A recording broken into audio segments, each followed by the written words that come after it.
Start with Justin. Noah, for you, how was it dealing with the helmet communication with the crowd noise? I thought the helmet communication was great. Coach Baber did a great job, and then a lot of credit to Sean, Faith, and our equipment staff. They did a really good job with the ear covers and just with the whole new system. So, great job in a very loud atmosphere. Troy? How important, this is for either one of you guys, was this bye week in terms of getting healthy and kind of figuring things out before you play Utah, having that extra week of rest? I thought it was great. I thought it was much needed. Like you said, getting healthy. We had a couple guys that were a little bit banged up. And just in terms of getting back to fundamental football and doing the things, blocking, tackling, catching, that all matter the most. So, Justin? Noah, how do you go about getting guys like Keyan and Sam Olsen and the tight ends involved more in the passing game? Yeah, I just got to do a better job on my part.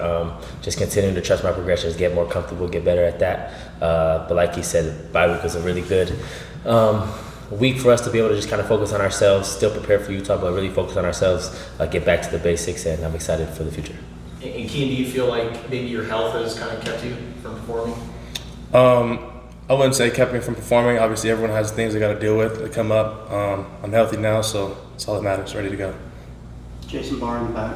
Yeah, that was along what Justin was saying. This is supposed to be a breakout year for you. We're behind an NFL tight end the last couple of years, and we're only 3 catches so far. Are you poised to have a big game, and what can help you get going? Absolutely. Like I said, just focusing on making sure I'm in the right spot and doing what the offense and doing what Noah needs me to do to get open to create more separation. Troy? Noah, how have you taken this time with the extra week? You've had the NAU game and the Kansas State game, probably not some of your best performances, but a lot of success here at Arizona. So how have you handled this week in terms of preparation, and what's the mentality heading into Utah for you? Yeah, just a lot more meetings. Got an opportunity, just like I said, we still prepared for Utah last week, but last week we really just kind of focusing on us, just kind of getting back to doing the little things. That's what I think especially me, did a poor job in the NAU Kansas State game. So just kind of learning from the past, but at the end of the day, we're moving on, and we're excited to go into Salt Lake this weekend. Coach Babers mentioned in terms of his advice to you, kind of like a golfer, going out there and overswinging, taking it too hard, and just go out and take it easy, just let the game come to you. Do you think you were doing a little too much at times during that time, or what? Yeah, I think I'll take the blame for the offensive struggles the last 2 weeks. It all starts kind of with my position, so I'll take the blame for that for sure. But Coach Babers and Coach Atkins and the whole coaching staff, they've done a great job. Last week, kind of just continuing to teach us, continuing to prepare us, and like I said, we're trying to make these little details, these little improvements that we got to make in order to do what we want to do. Jason, right here. When you go back and watch film, you went throughout a game, is there a pattern to how teams are covering you guys this season, and is it different than last season? I think the coach has done a great job kind of preparing us each week. We've pretty much known what we were going to get week in and week out. Obviously, there's minor adjustments that defenses will make, especially when you have a guy at our X position that we have. So we expect that, but at the end of the day, just kind of getting back to executing the offense, doing our job, and just playing the scheme that we're blessed with. Brian? The deep ball that you threw to Malachi, the one that their guy came over and got, what did you see on that play, and what would you say went wrong for you? I think I was just late. I'd take full responsibility for that one. Mal kind of got past the second level in a hurry, and I should have hit him right behind the third level safety, but took an extra hitch, and that's kind of what caused the play. But great play call, great play by the corner that ended up making the play. That's how there was Malachi like the second read? Was it maybe T-Mac the first or something like that, and it just the amount of time going from one to the other? No, not really. I think I just stayed in the play fake too long and then took an extra hitch that I didn't need to take. Oh, I didn't realize it was a play action. Okay. Yes, sir. Yeah. Justin? Question for both. What challenges does Utah present on defense? Yeah, I think they're a very disciplined team with a very disciplined D-line, especially. They play very hard. They're very technically sound. Like they are every year for the past 3 years we've seen them, so I'm looking forward to getting out there and compete. Yeah, I think we know what we're going to get from them. Very physical, front seven heavy, and then obviously the secondary is really good, and they do their job. So very well coached team. It's a team that we're looking forward to kind of competing against, and looking forward to get back on track. And then your time to throw on PFF is up a little bit. What do you think that is this year? Like, Just in terms of like holding on to the ball and stuff. I mean, I think you got to give credit to the O-line for protecting, and then I just got to make better decisions with the time that I have.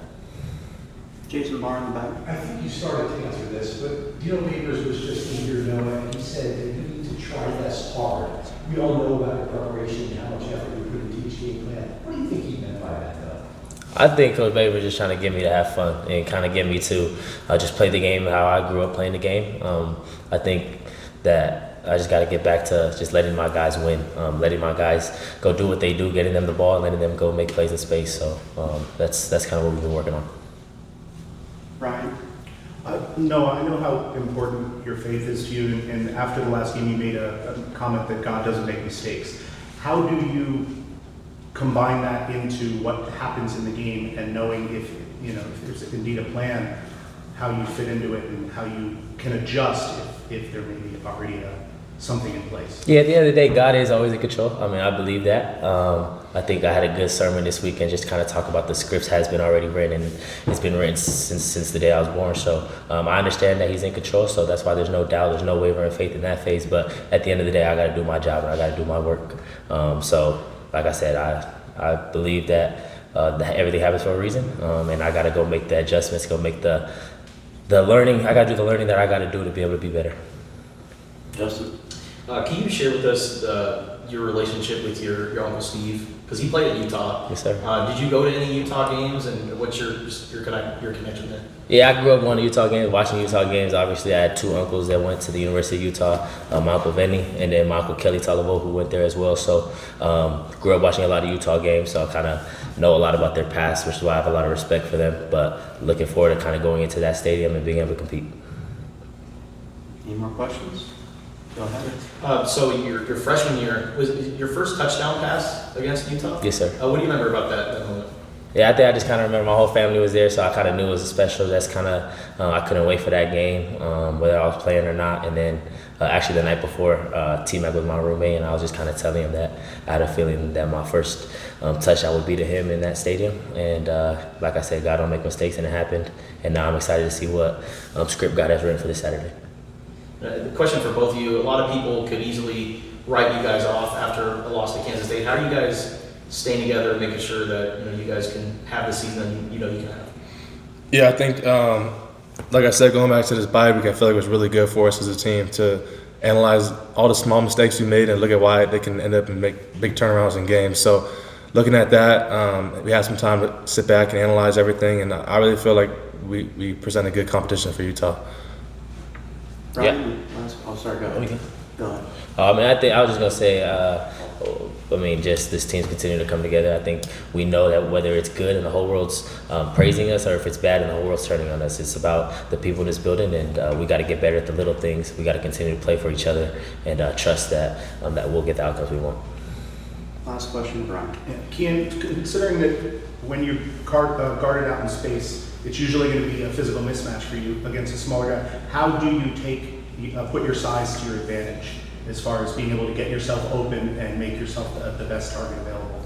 Yeah, for sure. I think just our offense is based on timing.